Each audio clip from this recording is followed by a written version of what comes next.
O problema em questão se refere a um problema de hidrodinâmica. Vamos realizar a leitura deste problema. De uma pequena barragem parte uma canalização de 250 milímetros com 10 metros de extensão, havendo depois uma redução para 125 milímetros, com 2 metros de extensão, do qual a água passa para a atmosfera sob a forma de jato. A vazão foi medida. Encontra-se 105 litros por segundo. O problema solicita que calculemos a pressão na seção inicial da tubulação de 250 milímetros e a altura H da barragem. Se conhece, então, a perda de carga, que no trecho de 250 milímetros é de 0,0173 metros por metro. Já o trecho de 125 milímetros, ela é de 0,501 metro por metro. O problema sugere que nós desconsideremos a perda devido à redução. Aqui podemos observar uma imagem que relata o nosso problema.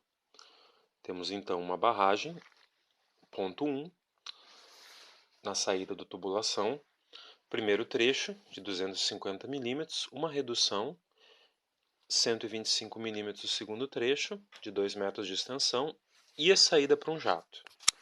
Bem, o que foi solicitado é que nós determinássemos a pressão no início do trecho, ou seja, no ponto 1, e também qual seria a altura H. Ok? Então, inicialmente, nós vamos determinar a pressão no ponto 1. Para fazer a determinação da pressão no ponto 1, nós vamos considerar o teorema de Bernoulli. No teorema de Bernoulli, nós temos que, em qualquer ponto, aqui a gente está se referindo no ponto 1 em relação ao ponto 2, de uma maneira genérica, em qualquer ponto a energia do ponto 1, cota pressão sobre gama mais velocidade ao quadrado sobre 2g, vai ser igual à mesma energia no ponto 2. Cota mais pressão sobre gama mais velocidade ao quadrado sobre 2g. Como nós temos uma tubulação que gera contato físico da água, ela vai gerar uma perda de carga. Então, nesse caso, nós somamos o segundo termo, a perda de carga entre o trecho 1 e o trecho 2. Bom, para resolver o problema, a primeira coisa que nós iremos fazer é criar uma linha de base. Essa linha de base vai ser a nossa linha de referências. Nós escolhemos, nesse momento, colocar a linha de referências em cima do ponto 1 e em cima do ponto 2. Por que nós fizemos essa escolha? Para que, quando nós formos pegar a cota do ponto 1, que coincide com a cota do ponto 2, nós tenhamos um valor igual a zero. O que facilita na hora de realizarmos os cálculos. Bom, então, na primeira parte do problema, nós queremos encontrar qual vai ser a pressão em 1. Então, temos o teorema de Bernoulli. O que nós não conhecemos ainda nesse problema? Ou seja, quais termos do teorema de Bernoulli a gente ainda não conhece? Bom, nós não conhecemos, mas nós temos dados suficientes para calcular o quê? Perda de carga entre o ponto 1 e 2. Já vamos ver mais algumas questões. Então, a perda de carga entre o trecho 1 e 2 ela é dada de uma maneira um pouco diferente, que é o que a gente chama de perda de carga unitária.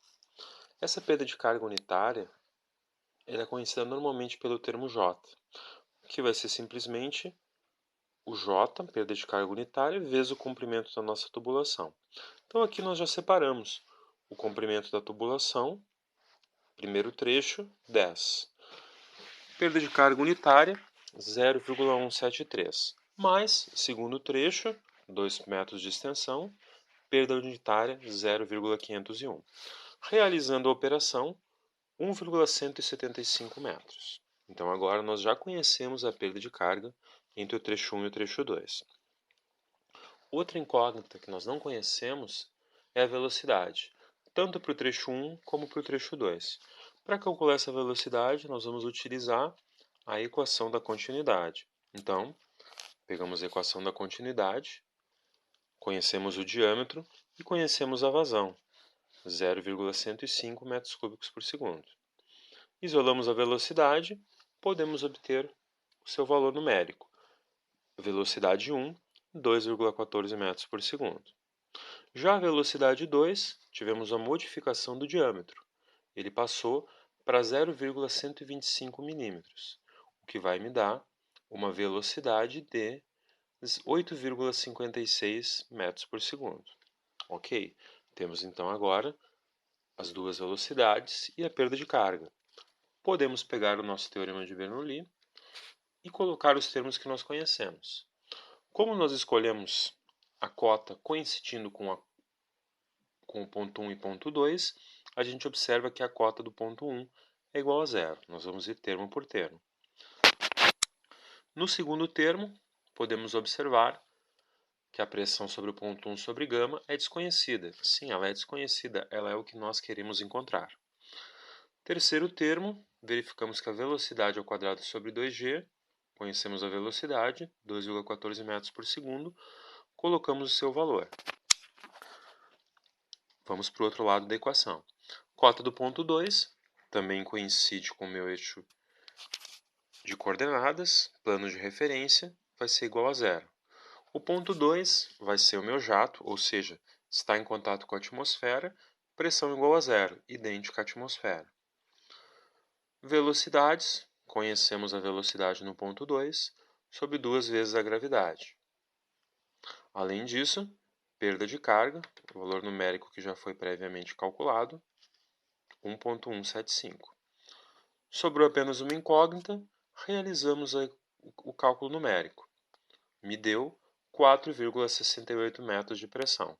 Então, essa vai ser a pressão no ponto 1, ok? Caso queiramos a pressão na unidade de pressão tradicional, que é o Pascal, nós simplesmente multiplicamos o valor da pressão em metros de coluna d'água pelo peso específico da água, 9.800 newtons por metro cúbico. Deste modo, então, temos a pressão, que foi solicitado no problema. Outra questão que foi solicitada no problema foi a altura H. A altura H ela é a cota entre a superfície do líquido e o ponto 1. Nós vamos chamar, conforme visualizamos na imagem agora há pouco, que a cota da superfície será o ponto 3. Nós precisamos definir esse ponto como um ponto de referência. Por quê? Para nós termos essa diferença entre a cota no ponto 3 e a cota do ponto 1. Ou seja, a cota do ponto 3 é a minha superfície. Nesse caso, nós não temos tubulações. Portanto, a perda de carga ela é igual a zero. Não existe contato significativo que vá me gerar uma perda de energia. Novamente, então, utilizamos a equação de Bernoulli. Da equação de Bernoulli, nós podemos observar algumas questões muito interessantes sobre o ponto 3. O ponto 3 será a minha superfície, ok? Então, Z3.